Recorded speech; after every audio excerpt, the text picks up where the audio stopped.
ত্রয়োদশ জাতীয় সংসদের সংরক্ষিত নারী আসনে বিএনপি থেকে মনোনয়ন পাওয়া মাহমুদা হাবিবার ৫ কোটি টাকার মূল্যের একটি ভবন রয়েছে। পাশাপাশি সর্বশেষ আয়কর রিটার্ন প্রায় ১,৪১,০০,০০০ টাকা সম্পদের কথা উল্লেখ করেছেন তিনি। নির্বাচন কমিশনে ইসি মাহমুদা হাবিবার দাখিল করা হলফনামায় এ তথ্য পাওয়া গেছে।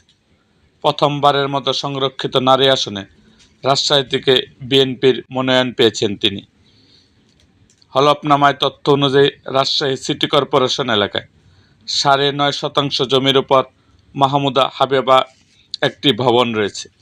ভবনটির অর্জনকালীর মূল্য ৯০ লাখ টাকা আর বর্তমান মূল্য ৫ কোটি টাকা দেখানো হয়েছে। এছাড়া মাহমুদা হাবিবার স্বামীর ৩% অকৃষি জমি রয়েছে। এই জমির অর্জনকালীর মূল্য ৭.৫ লাখ আর বর্তমান মূল্য ২৫ লাখ টাকা দেখানো হয়েছে। হলফনামায় মাহমুদা হাবিবার নগদ অর্থের পরিমাণ ১১ লাখ টাকা আর স্বামীর নগদ অর্থের পরিমাণ ৮ লাখ টাকা দেখানো হয়েছে। ব্যাংকে তার নামে থাকা একটি হিসাবে জমা আছে ৩,৫০,০০০ টাকা। এছাড়া মাজদা অ্যাপারেল লিমিটেড ২০,০০০ শেয়ারের মালিকানা রয়েছে তার, যার মূল্য ২০ লাখ টাকা। একই প্রতিষ্ঠানে তার স্বামীর শেয়ারের পরিমাণ ৩০ লাখ টাকা।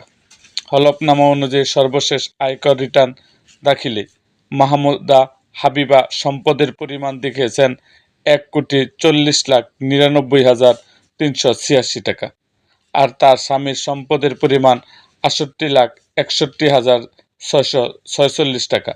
হলফনামায় তাদের কোনো ঋণের তথ্য নেই। এরকম আরও ভিডিও পেতে আমাদের মুক্তাগাছার ইতিহাস মিডিয়া ইউটিউব চ্যানেলটিকে সাবস্ক্রাইব করুন এবং পাশে থাকা বেল আইকনটি বাজিয়ে দিন।